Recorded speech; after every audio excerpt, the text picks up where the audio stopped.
Hello, bonjour maman, bienvenue sur ta chaîne Entre nous mamans, la chaîne qui parle des astuces de maman et de bébé. Alors n'oublie pas de t'abonner pour ne pas manquer mes contenus de qualité. Dans cette vidéo, je vais partager avec toi comment reconnaître une garderie de qualité. C'est très important. On n'a pas parfois le choix, nous sommes obligés d'envoyer nos enfants à la garderie, mais c'est aussi très important de s'assurer que ces garderies-là sont des garderies de qualité, qu'elles respectent tous les principes.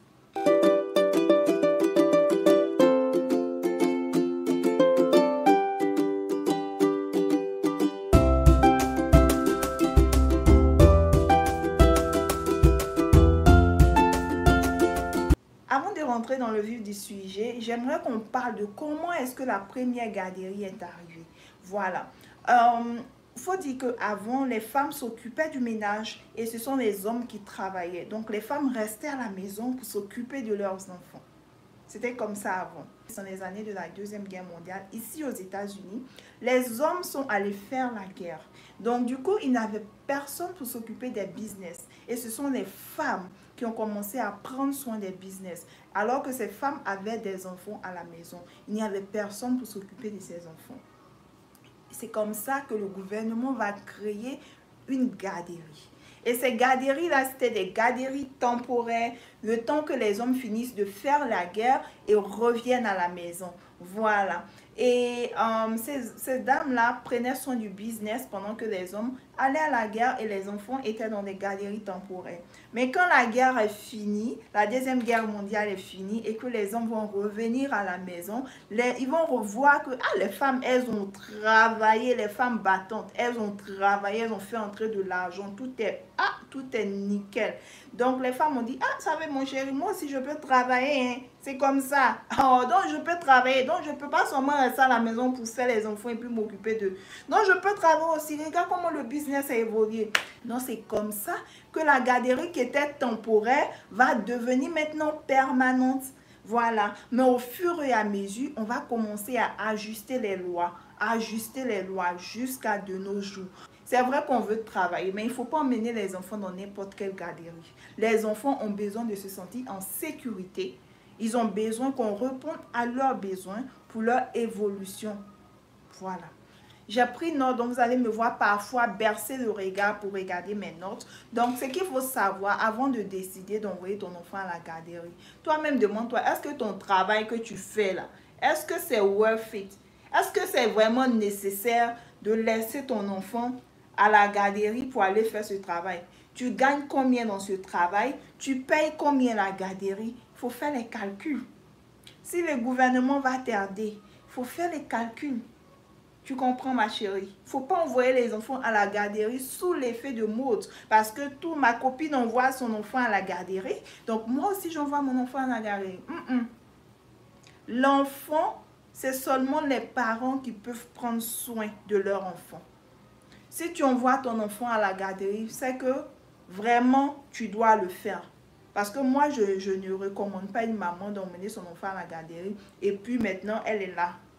Tu vois, non, tu ne travailles pas, tu ne fais rien. Tu emmènes ton enfant à la garderie parce que tout le monde, ta copine ou ta voisine, emmène son enfant à la garderie.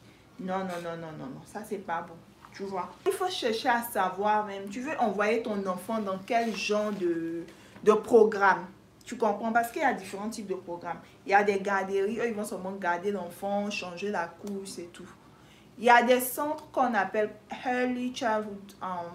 C'est comme un preschool, en fait. C'est comme la maternelle pour les bébés. Et là, eux, ils vont suivre le développement des enfants. Ils vont faire des activités, de l'art et tout ça avec les enfants, oui, même avec les bébés. Tu comprends? Il y a aussi d'autres centres, c'est pour la maison. Eux, ils gardent les femmes, elles gardent les enfants dans leur maison. Donc, à toi de savoir, je vais emmener mon enfant dans un centre, dans une garderie, ou dans une garderie à la maison, ou peut-être il y a d'autres types de centres aussi. Avant d'emmener ton enfant à la garderie, il faut chercher à savoir si cette garderie a une licence. C'est très important. Si elle a une licence, ça veut dire qu'elle a respecté tous les prérequis qu'on a demandés. Est-ce que les employés sont éduqués? Il y a des garderies qui emploient n'importe qui. Des personnes qui n'ont même pas connaissance du développement des enfants. Comment faire un biberon? Comment faire, je ne sais pas, les choses basiques. il faut comprendre, il faut chercher à savoir si les employés sont éduqués. En plus d'être éduqués, il faut chercher à savoir s'ils font du background check pour ces employés-là. Le background check, c'est un peu comme c'est le casier judiciaire en fait. Le passé de la personne. Est-ce que ces personnes ont des passés criminels? C'est très important. En plus de cela, il faut aussi aller sur le site de la personne, de la garderie, lire les reviews, les commentaires que les gens, les personnes qui ont identifié la garderie écrivent en fait. Quand tu as choisi, moi je vais me baser sur le programme, les centres. Parce que moi, c'est ce que je recommande comme la qualité. Tu comprends? Même la dame qui crée sa garderie à la maison, si elle est éduquée, normalement, elle doit avoir des leçons pour les enfants. Elle doit suivre le développement des enfants. Il ne faudrait pas emmener ton enfant dans un endroit où c'est seulement changer la couche, on lui donne à manger, c'est tout. Il n'y a pas d'interaction. L'enfant a besoin d'interagir avec la personne qui prend soin d'elle. L'enfant a besoin d'être écouté. Quand vous dites parfois, mon enfant, il est en retard de langage, là, c'est ça. Parce que dès le bas âge, dès que l'enfant est dans le ventre, il faut commencer à lui parler. C'est ce qui va développer le langage de l'enfant. Donc, il faut t'assurer que là où tu vois ton enfant, on interagit avec ton enfant. On le fait sortir. L'enfant ne reste pas à la maison de 8h à 18h, ou bien de 7h à 18h, ou bien de 6h à je ne sais quelle heure. Rester à la maison toute une journée, ce n'est pas bon pour les enfants. L'enfant a besoin de la vitamine. Il a besoin du soleil. Donc, on doit le faire sortir au moins 15 minutes, 30 minutes dehors pendant la garderie. Il doit faire des activités physiques. Tu comprends? Voilà, donc il faut regarder tout ça. Ce sont des questions qu'il faut poser. Quel genre d'activité vous faites ici? Quelles sont les leçons que vous écrivez pour les enfants? Est-ce qu'ils ont des objectifs pour les enfants? Généralement, les garderies de qualité ont toujours des objectifs pour l'enfant. Quand l'enfant arrive, on regarde dans quelles conditions l'enfant est arrivé. Est-ce que c'est un enfant, par exemple, il a 2 ans, un exemple, il a 2 ans, il ne parle pas. Ok. Le goal pour l'enfant, l'objectif pour l'enfant serait d'enrichir son vocabulaire, lui parler constamment, lui lire des livres. Est-ce que quand tu emmènes ton enfant, on te demande tout ça? Demande s'ils ont des objectifs pour chaque enfant. La propreté est très importante dans les centres, que ce soit un centre, une garderie ou peu importe ton choix. Il faut t'assurer que c'est un endroit propre parce qu'un endroit sale va rendre ton enfant malade. À quelle fréquence est-ce qu'on nettoie l'endroit? Tu comprends? Quels sont les produits qu'ils utilisent? À quelle fréquence on lave les vêtements? On lave, pardon, les draps sur lesquels les enfants dorment, par exemple, qu'on met dans les berceaux. Tout ça, c'est important. À quelle fréquence on lave les jouets? Parce que si ce sont les bébés, ils vont mettre les jouets dans la bouche. Il y a des garderies, tu vas là, ils ne vont jamais laver les jouets. Un autre enfant va prendre, il va mettre dans sa bouche. Ton enfant va à la maison, il est malade. Tu comprends? C'est dans ce sens que tu dois demander tout ça. Ce sont des bonnes questions à poser. La nourriture est aussi très importante. Est-ce que c'est toi qui dois emmener la nourriture? Est-ce que c'est la garderie qui va qui va donner la nourriture à l'enfant? Tu dois savoir tout ça. Comme ça, tu fais ton plan, tu fais ton programme parce que tu travailles. Donc, tu fais ton programme, savoir comment est-ce que je peux préparer pour mon enfant ou si c'est eux qui donnent. Est-ce qu'on va te donner le menu du mois ou de la semaine pour que tu saches ce que ton enfant mange? Quand tu vois le menu, tu peux savoir la qualité, tu peux voir si ton enfant va prendre le poids ou pas. C'est très important. Il faut aussi demander à quelle fréquence il change les couches de l'enfant. Chaque 2 heures, chaque 3 heures, chaque 4 heures. Si c'est un bébé, normalement c'est chaque 2 heures. Au fur et à mesure qu'il grandit, chaque 3 heures, ainsi de suite. Si c'est un toddler, c'est un plus grand par exemple, comment est-ce qu'ils encouragent l'enfant à utiliser les toilettes? Est-ce qu'ils ont ce genre d'objectif aussi pour l'enfant? Est-ce qu'on l'encourage à utiliser les toilettes? On l'emmène uriner chaque 2 heures, chaque 3 heures dans la douche. Quand tu demandes ça, c'est une question très importante parce que ton enfant peut développer des maladies ou des boutons au niveau des parties intimes. Donc, il faut t'assurer qu'il est changé régulièrement. Est-ce que tu peux envoyer des crèmes ou c'est la garderie même qui a des crèmes pour l'enfant? Tu dois mentionner si ton enfant a une peau sensible. S'il a l'eczéma, il a un type de peau, il a des produits qu'il n'utilise pas. Si c'est la garderie même qui donne les couches et que tu dois payer par mois, ou c'est toi-même qui viens avec tes couches, tout ça, il faut demander. Le sommeil est très important dans le développement des enfants. Voilà. Quand ils sont nouveau-nés, ils ont aussi des heures auxquelles ils doivent dormir. Donc, il faut demander à quel rythme on fait dormir les enfants. Est-ce qu'on laisse les enfants éveillés ou bien on va au rythme de l'enfant? Les garderies de qualité vont au rythme de l'enfant. Quand ils sont encore nourrissons, il faut aller au rythme de l'enfant. L'enfant peut dormir comme il veut. Chaque 2 heures, chaque 3 heures, il peut dormir comme il veut. Mais quand c'est un plus grand, les taux de l'heure, par exemple, les enfants de 3 ans, juste 2 ans, 3 ans, eux, ils doivent avoir un programme, ils doivent avoir une routine. Demande la routine de ces enfants-là dans leur endroit, en fait. Garderie, programme et tout ça, vous savez. Donc, c'est quoi la routine? Est-ce que genre le petit déjeuner, on les fait sortir pour jouer, à quelle heure ils mangent, tout le programme, tu dois connaître ça. Et quand ils mangent, qu'est-ce qu'ils mangent? J'ai déjà dit ça, le menu. Et quand ils finissent de manger, qu'est-ce qu'ils font? La sieste. Ils font la sieste. Est-ce qu'il y a une heure pour la sieste? Quand ils se réveillent de la sieste, qu'est-ce qu'ils font? Les études ont démontré que la qualité de soins que nos enfants reçoivent affecte leur développement. Donc si tu remarques à la maison qu'il y a quelque chose d'ambigu, d'anodin vis-à-vis de ton enfant, questionne-toi sur le soin qu'il reçoit. Ok? La peinture qui est dans la garderie, l'année de construction du bâtiment est aussi très importante parce qu'il y a des poisons. En cas de danger, par exemple, ou en cas d'urgence, il y a le feu dans la garderie ou il y a quelque chose d'urgence. C'est quoi leur procédure? Demande ça. C'est quoi votre procédure en cas d'urgence?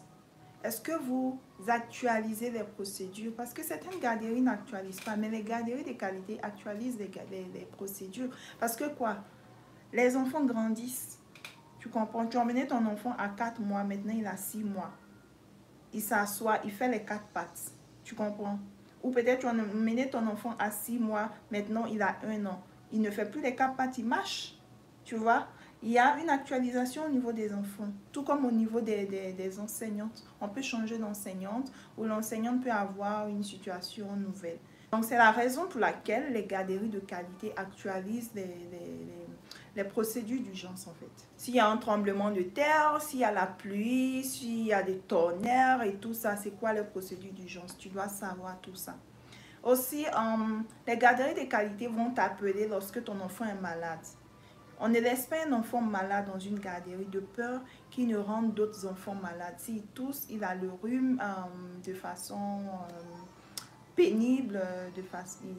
S'il tousse, par exemple, il a une toux vraiment accentuée, il a le rhume, il a vraiment des bobos quoi, qui peuvent contaminer les autres, qui peuvent mettre à risque d'autres enfants. On va ramener ton enfant à la maison. Donc, demande.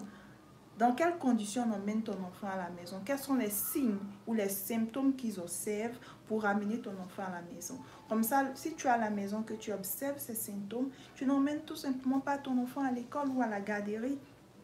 Parce que tu vas partir, ils vont te rappeler, tu vas aller chercher encore. C'est le transport, c'est le temps que tu gaspilles. Donc, tu pouvais prendre ce temps-là, rester à la maison et mieux t'occuper de ton enfant. Est-ce qu'ils ont une politique au niveau des vaccins de l'enfant? Il ne faudrait pas emmener ton enfant là dans un endroit où on ne regarde même pas quel enfant est vacciné, quel enfant n'est pas vacciné. Et ton enfant est malade juste parce que d'autres enfants ne sont pas à jour dans leur vaccin. Vous voyez? Et ça rend ton enfant malade s'il a de l'allergie, il est vraiment sensible à certaines maladies et tout. Comme par exemple, à chaque saison ici, on fait le flu vaccine. Est-ce que ces enfants-là reçoivent? Est-ce que c'est une obligation? Si toi, tu ne veux pas que ton enfant reçoive le flu vaccine, tu comprends? Donc, tu dois comprendre, connaître si la politique de la garderie exige l'immunisation, c'est-à-dire les vaccins. Ce n'est pas toutes les garderies qui regardent tout ça. Hein. Il y a des garderies qui s'en foutent. Mais les garderies de qualité, non, elles ne s'en foutent pas. Voilà, elles sont très accentuées dessus. On a parlé de jouer. C'est vrai. On peut avoir une garderie et jouer à l'intérieur ou faire sortir l'enfant et tout ça dans la cour de récréation. Est-ce qu'ils ont une cour de récréation? Un playground? Ils ont des matériaux nécessaires, des slides, des trucs où les enfants peuvent bien s'amuser, les toboggans, des jouets pour l'extérieur. On peut avoir des jouets à l'intérieur, mais on doit aussi avoir des jouets uniquement pour l'extérieur. Donc, quels sont les jouets qu'ils ont pour l'extérieur? Il faut visiter, il faut regarder tout ça. Comment est-ce qu'ils nettoient les jouets qui sont à l'extérieur? Comment est-ce qu'ils nettoient la cour de récréation? À quelle fréquence? Les toboggans et tout ça, les balançoires et tout. Il faut demander tout ça. Parce que si tu vas dans une garderie, il n'y a pas tout ça. Ça veut dire que ton enfant ne fera pas d'activité physique. Ce qui n'est pas bien pour son développement. L'enfant a besoin de stimulation, il a besoin d'éducation physique, il a besoin d'éducation à toutes sortes de niveaux en fait. Il doit faire des leçons au niveau de l'art pour développer sa créativité. Il doit pouvoir faire de dramatic play, de social studies. Par social studies, je veux dire des role play en fait. C'est-à-dire, on peut par exemple, si le thème de la classe, c'est étudier la cuisine. Voilà, étudier la cuisine, on doit avoir de la nourriture fake en fait. La nourriture fake, la gazinière pour amener l'enfant à utiliser la nourriture, à faire comme s'il prépare. Et ça emmène l'enfant à être ouvert en fait au monde de l'adulte. C'est très important, ça ouvre l'esprit de l'enfant, ça lui emmène à poser des questions. Donc il ne faut pas seulement envoyer les enfants dans un endroit où c'est seulement pour changer la couche. Pour faire la peinture, j'encourage la peinture. Oh my goodness. Il faut faire la lecture aux enfants, qu'ils soient bébés ou grands. C'est très important.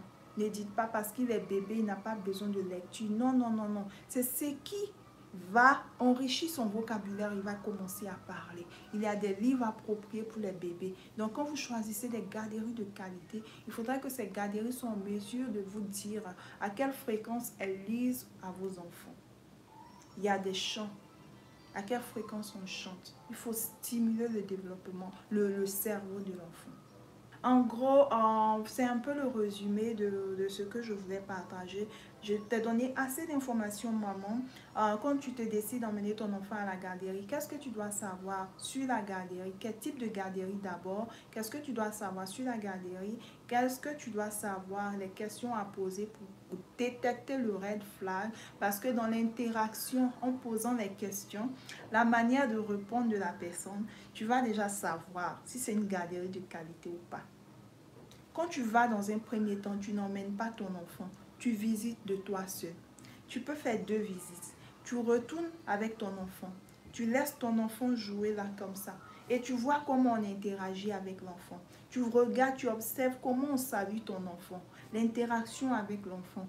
Ça va te dire beaucoup de choses. Chaque matin, la première semaine, quand tu décides que, ok, je choisis cette garderie, quand tu décides que tu as choisi cette garderie, chaque matin quand tu arrives, regarde comment on te reçoit, regarde comment on reçoit ton enfant.